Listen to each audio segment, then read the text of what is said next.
Blacks in Maryland have just asked Santa, that is to say, white people, for a nice Christmas present next year. The Maryland Lynching Truth and Reconciliation Commission just finished 6 years of work and spent $500,000 studying the awful present-day effects of lynching on Maryland's black people. The commission found only 38 blacks lynched in the state between 1854 and 1933. But it says this was just the most visible part of systematic racial terrorism that continues to ruin the lives of blacks. The commission has produced a 630-page report with no fewer than 84 recommendations on how to undo the damage. The goal is to put blacks on par with whites in terms of criminal justice, education, health, land ownership, financial and economic sustainability, and media representation. In Maryland, black infant mortality is twice the white rate, and blacks are 7 times more likely than whites to be in prison. So this sort of thing has got to be fixed, along with giving blacks enough money to live like whites. It's the usual nutty black fantasy.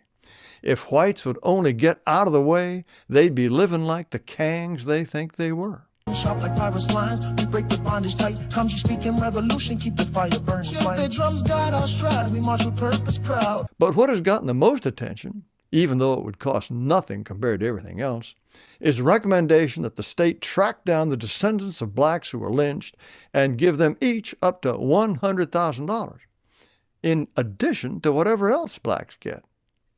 As you can see, the lynching commission appears to be all black, at least in all the photos I could find.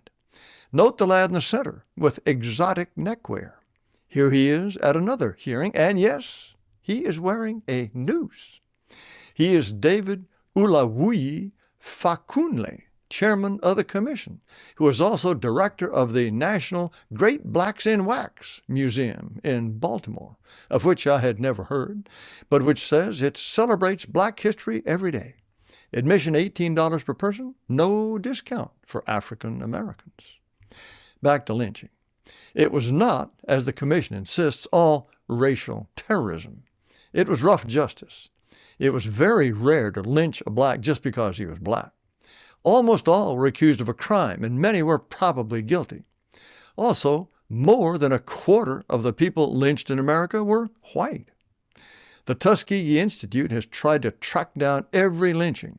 Out of a total of 4,743 dead, 3,446 were black and 1,247 were white.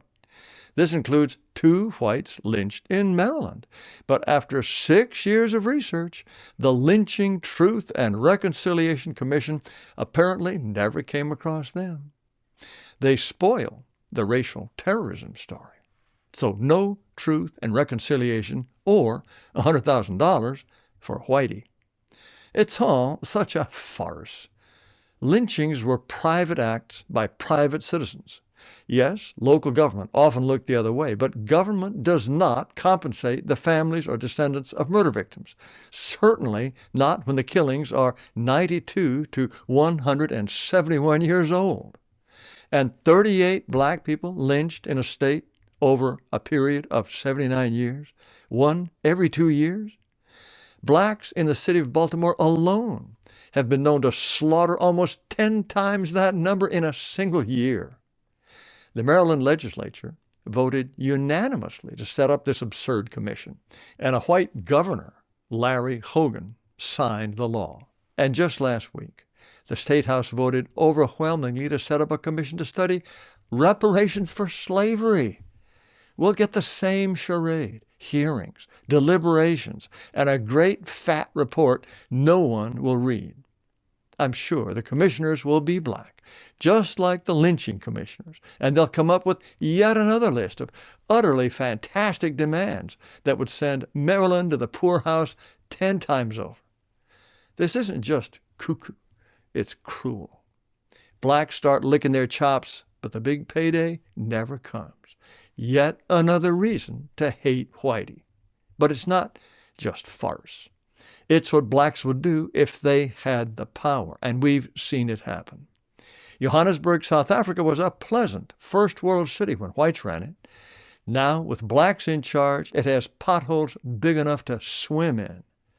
The Maryland state legislature is still about 2/3 white. How can whites vote for this foolishness? Are they morons, cynical scum, or just cowards? We can't stop blacks from behaving like children, but it's time for white people to grow up.